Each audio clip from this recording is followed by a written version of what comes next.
Okay, it is Tuesday, December 1st.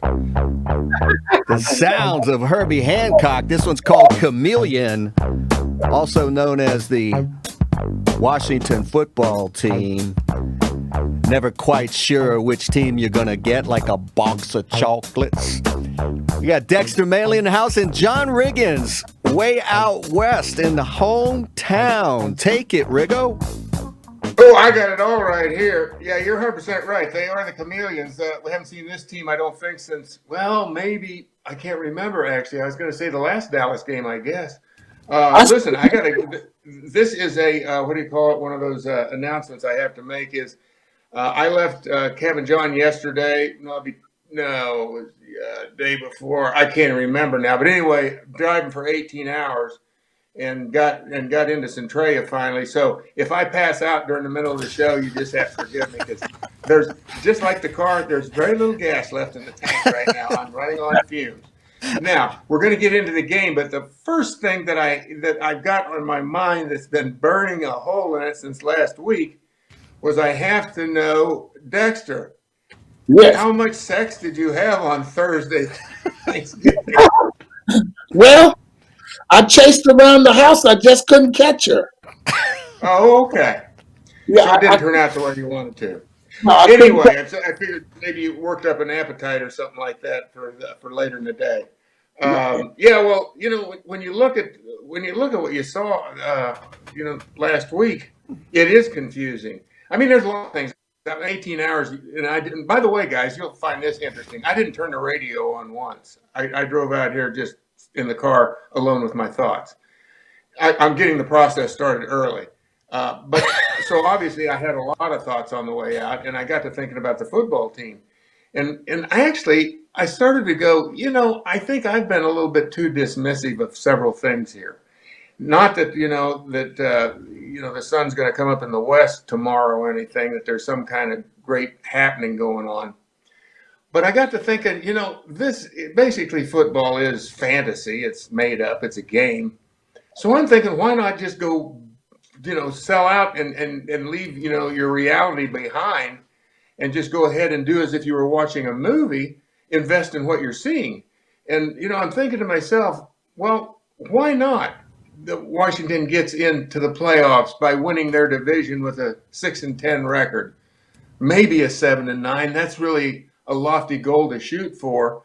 And then I've been particularly dismissive of Alex Smith, I think, and I apologize for that because I'm thinking to myself, once again, this is fantasy, and although it's rooted in reality, but I'm thinking, why not? Why not have Alex Smith lead this team to the Super Bowl? I guess obviously you guys have figured out by now that I am running on fumes and fumes alone because that really doesn't make any sense, or at least not a lot of sense. But anyway, I was kind of thinking along those lines. I'm going, well, let's just go ahead and try to get behind them and see how far they go. We'll find out quick enough if there is anything here. I would guess this week with Pittsburgh, they have to go to Pittsburgh, so. I would say, you beat Pittsburgh. Hey, maybe the fantasy is starting to come alive.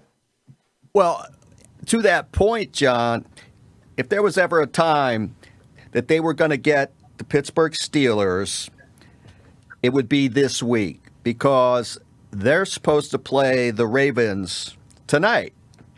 And the Ravens have had all kinds of COVID problems. So you got the burgundy and gold. Haven't played since last Thursday. Pittsburgh Steelers might be underestimating him. Stranger things. It's called the trap game. I feel they're going to get. Yes. I think they'll get to the NFC Championship. They who? Washington football team. Dexter, you were so impressed after that Cowboy. And the two best games they played this year against Cowboys. Right. They haven't played that way in 20 years, probably. Well, all phases of the game. And let's face it, once Dallas lost their starting tackles, it was lights out. They had nothing. They couldn't run the ball. Washington football team did what they needed to do. and what they should have been doing. So kudos, hats off to them. Exactly. I mean, I think maybe the way they shut Elliott down may have been the most impressive thing the defense has done, so far. Not really, but certainly up there, in the top five, I would say. They didn't throw the ball that much. I think, 25 times, something like that, 26 times. Right. And then you got a 100-yard rusher. I mean, that was, in a way, that was going back to page one type of football.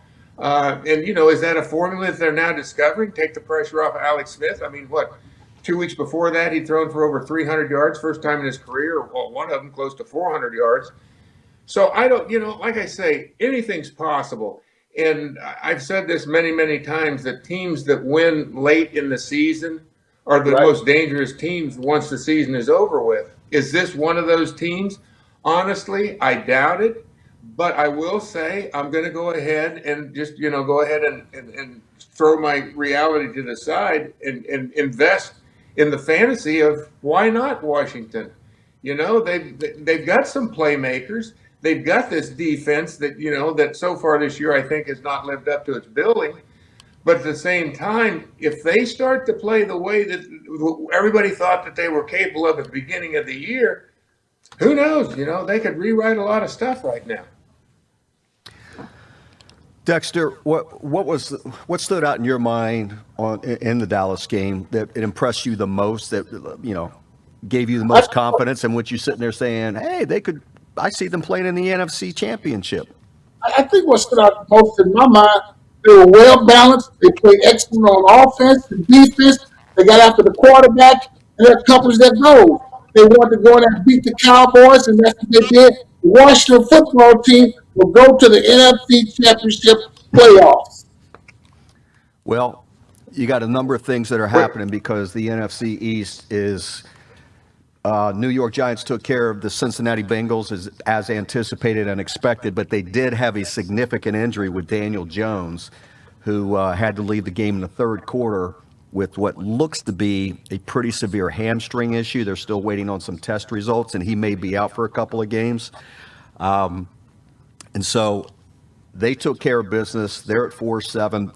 They have the lead, and obviously they win a head-to-head matchup against the Burgundy and Gold, having beaten them twice. So the NFC East is what it is. One team, whoever wins it, is going to host the home playoff game. But like we've said this all along throughout this show, that for the Washington football team, this is the toughest part of their schedule. They did not put enough hay in the barn, if you will, in some of these earlier games where they had the opportunity to, that we talked about. So what do you think, Riggo? I got a question. Hey, John, now, don't you owe me another lunch? I thought we had 2 bets. Did you repeat that? Do you owe me another lunch? I thought we had 2 bets. Oh, no, don't you remember, Dex? I begged off of the bet. I did go with Dallas only because every time I go with you, I end up losing, and I make you lose, actually. So I was smart enough not to put lunch on it, Dex. By the way, if anybody's interested, I'm coming from Chez Riggo out here in Centrailia, Kansas. This is the house that Gene and Mildred built. Actually, they didn't build it, but I think that they might have been the very first people to move in here back in the early mid-50s. Wow. Anyway, yeah, it's kind of like this. There was a lot of missed opportunities earlier in the season. I mean, look, good Lord, they've been through 3 quarterbacks already this year. I guess they found their guy in Alex Smith. Kudos to the team, just like you said, Todd. But at the same time, the defense is starting to play well. I mean, they did miss those opportunities. But listen, if you really are serious about who you are, these teams coming up, this is the way you want to go in. These are the people you want to be playing right now. You want to measure up. They say if you want to be the best, you got to beat the best. And they've got their opportunity this Sunday against the Steelers. They're going to have an opportunity. They got the Seahawks. They got the 49ers. And I think they still got one, and they got a game with Philadelphia. And I might be missing one other game, but I don't know which one it would be. There's 5. No, you nailed them all because it's Philadelphia. Well, no, we are leaving one out. Carolina. Arizona. They don't play. Carolina.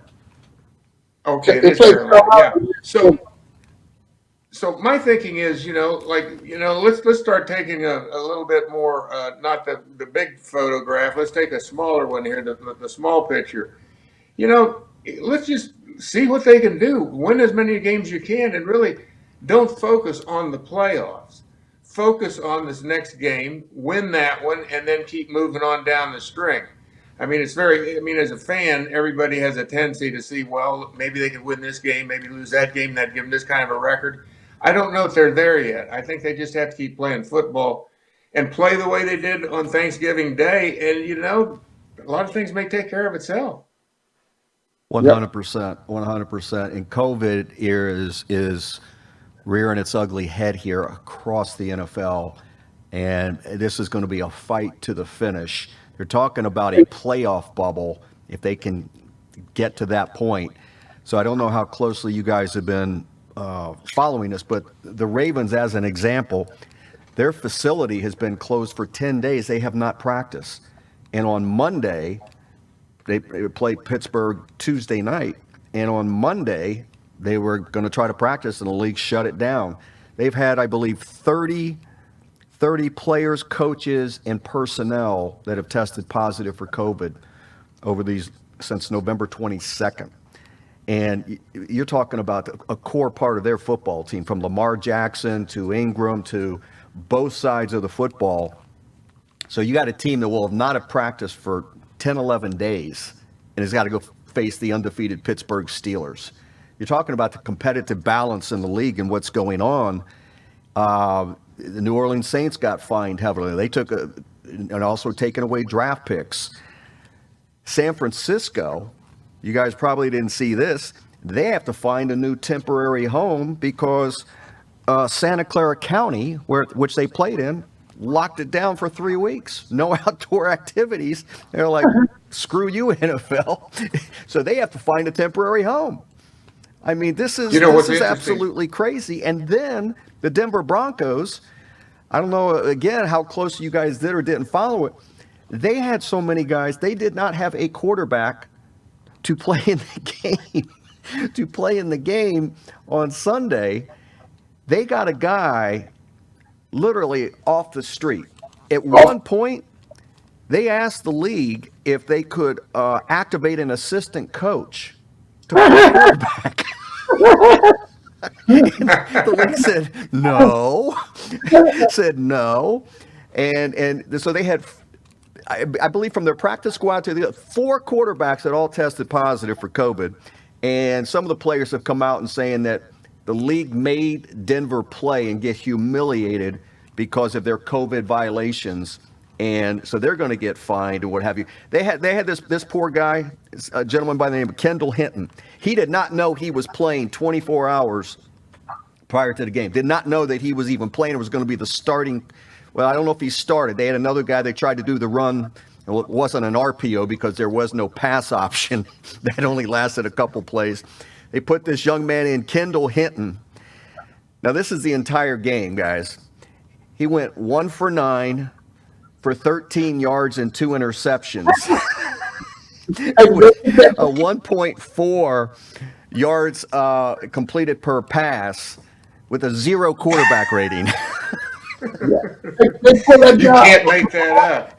You know what, though? That guy's been drunk since that game was over with because he did complete a pass in the NFL. Listen. This is stuff he's going to be telling his grandchildren. I was sitting in a pool hall having a beer. A guy walks up and says, "Hey, buddy, you ever play quarterback?" "Yeah, a little bit in high school." He says, "Well, come with me." And they drove him to the game and put a uniform on him. A little bit like the strike years when you guys and those folks played, right?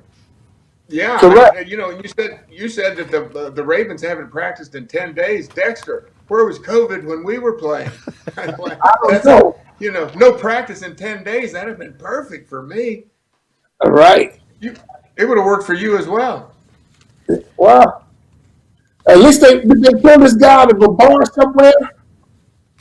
The what? Say that again, Dex. They pulled him out of a bar and signed him up. Yeah, so I exactly. believe a month earlier he was in sales. I'm not making it up. Was in sales. Then I think he was on the practice squad, and it advanced from there. So he had not thrown a pass since 2018 when he threw 8 passes in college. but was converted to a wide receiver. So he really isn't a quarterback. But they made them play and line up with this. And I'm still impressed with that request to the league to let the assistant to activate an assistant coach. Do they have they could have used that jugs machine or something like that to set it back there. Listen, have somebody aim it and put a ball in it and shoot it down the field. You got John Elway running the franchise. Dust him off.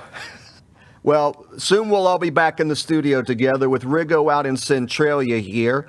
We got a couple of video Zoom-like functions going on here. We'll all be back in the studio soon enough. But, we're going to have some fun living vicariously through Grizzly Adams. Or who is your favorite mountain man, or Jeremiah Johnson, Grizzly Adams? I mean, who do you want to be?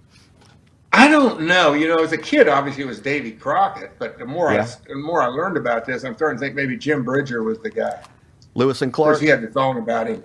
But no, you don't probably have the my leaving yesterday. Did Lisa Marie send you any of the video of my truck? Because I got to tell you, Dexter, I could have had a lighter load with a full load of hay on the back of this truck. I mean, there is no room for anything. And I'm thinking to myself, I don't know what got in my head, the amount of work that I'm about ready to go through. But I need to hire a couple of porters, I think, like they do on when they trek into the Himalayas and they go to Mount Everest. First of all, I need people to drive my truck out here, and then I can fly out and pick up the truck. They would get out ahead of me, set up camp, and I just got to go in, cook a little dinner and get up in the morning and go look for chongo. That's kind of the way I got it figured out. So yeah, I mean, I've got stuff here at the house where my brother lives that I brought out on subsequent trips and left behind. I mean, I got a couple of rifles here and that kind of stuff, but I've got a lot of camping type gear, like sleeping bags, tents, and all that stuff in the car, clothes. It's amazing when you prepare for everything. And I felt like, as a rule, I do a pretty good job. And then I realized I get all the way out here and I didn't bring a pillow. So go figure that one. I mean, but I hit pretty much everything. And the Easy Pass, I left that at home, but I didn't need it. But I think other than that, I told my wife, I said, if I take anything more, you guys aren't going to have any furniture. why do I am thinking Beverly Hillbillies and you almost had Granny on top? That's what I said in the video. The only thing missing would be Granny, because clearly it did look like Jed Clampett was coming to town. In some ways, it is Jed Clampett. I mean, I'm back here in the old stomping grounds, and I can hardly wait to get loose out in the pasture. That's where I'm headed after we get done doing the podcast. Let me ask you, what's for dinner? What's for dinner? I haven't figured out. I got a couple things to do. I got only so much daylight to deal with. That's one thing you learn pretty quickly. About 4 o'clock, 4:30, it starts getting pretty dusky. By the time I get out there, I'm going to throw some stuff down. I think I got so much stuff in my truck, I can't even take the stuff here at the house. So I'm going to have to come back and make another trip. And that always cuts into everything. And then it's some more stuff. I think it might be sardines and crackers tonight, Dex. And then tomorrow I'll break out the cooking stuff. But it's looking kind of like one of those, not prepared food necessarily, but, I've got fruit and those kind of things. But that's kind of where I'm at right now.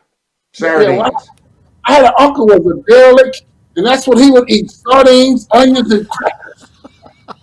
I got the onions to go with the sardines. And you know what? I'm already kind of smelly. I've been in the car for like 18, 24 hours. And I'm thinking to myself, it's going to get worse. It's not going to get better.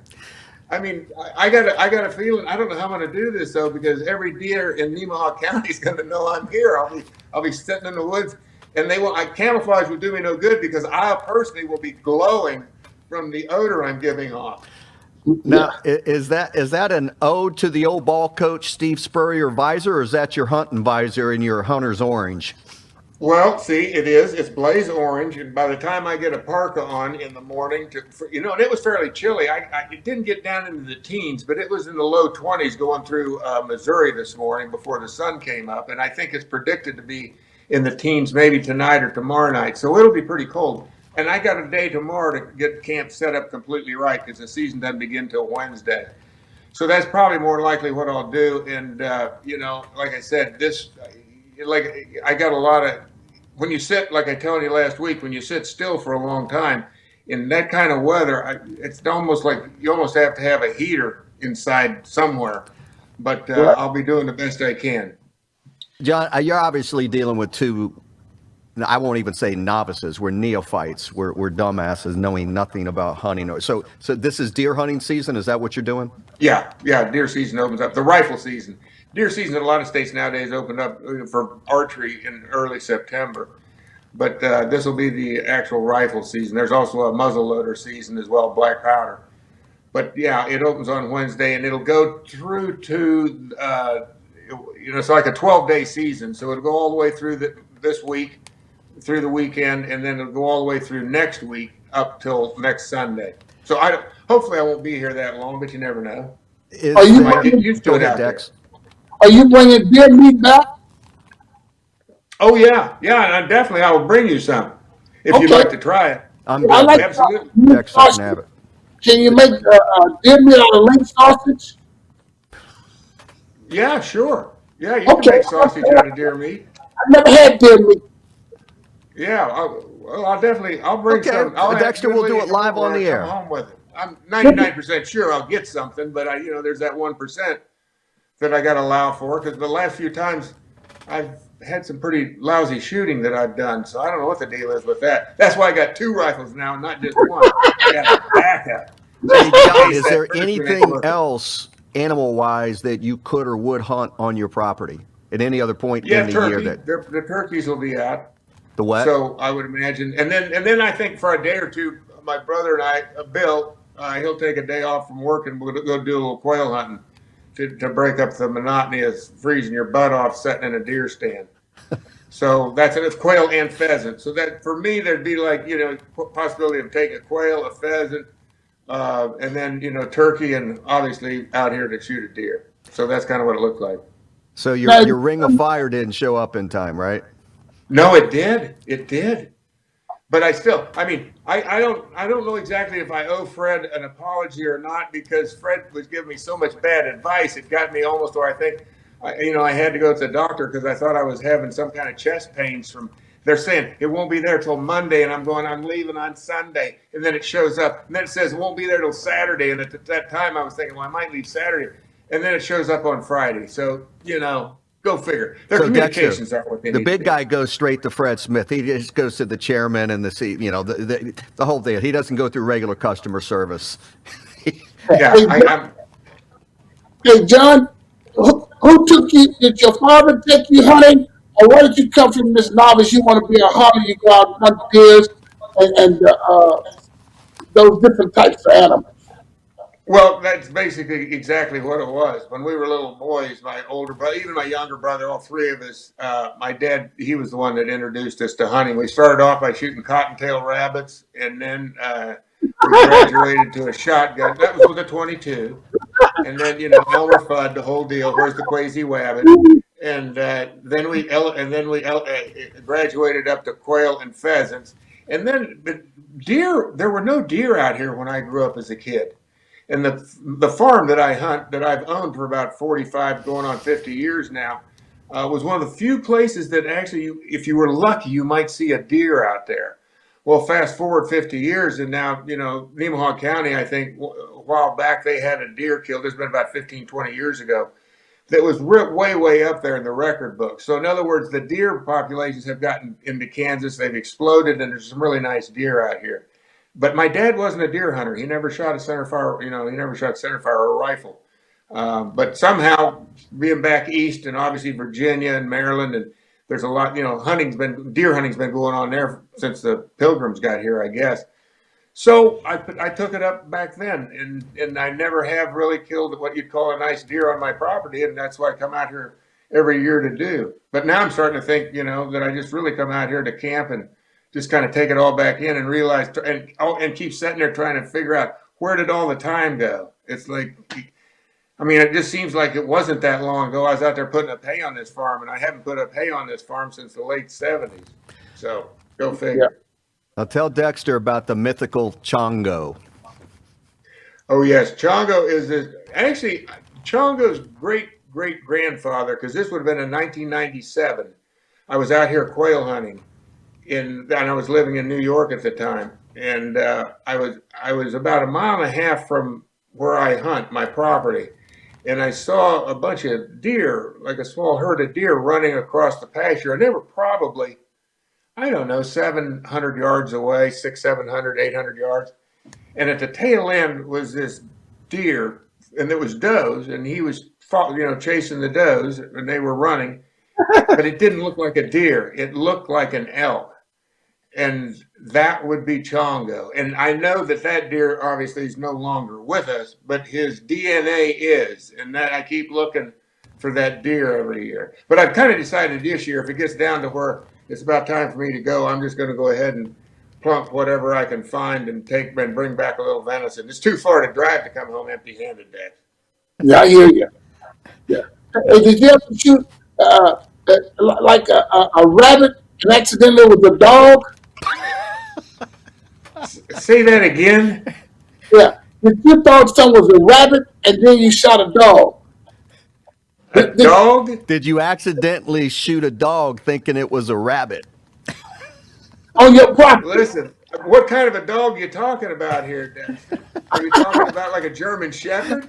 The rabbits don't get that big out here. I've never seen a rabbit quite that size. It'd be kind of hard to mistake it.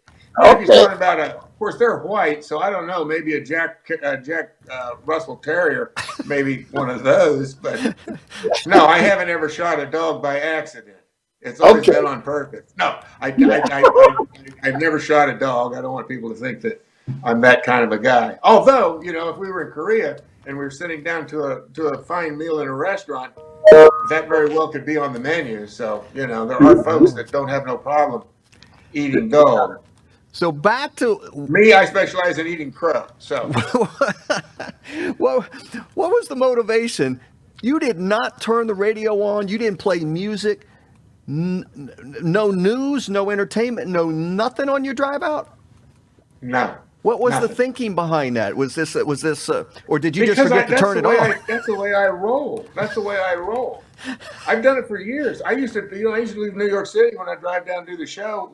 George Michael and Sonny and Wilbon, and I would drive 4 hours and I never even think to turn the radio on.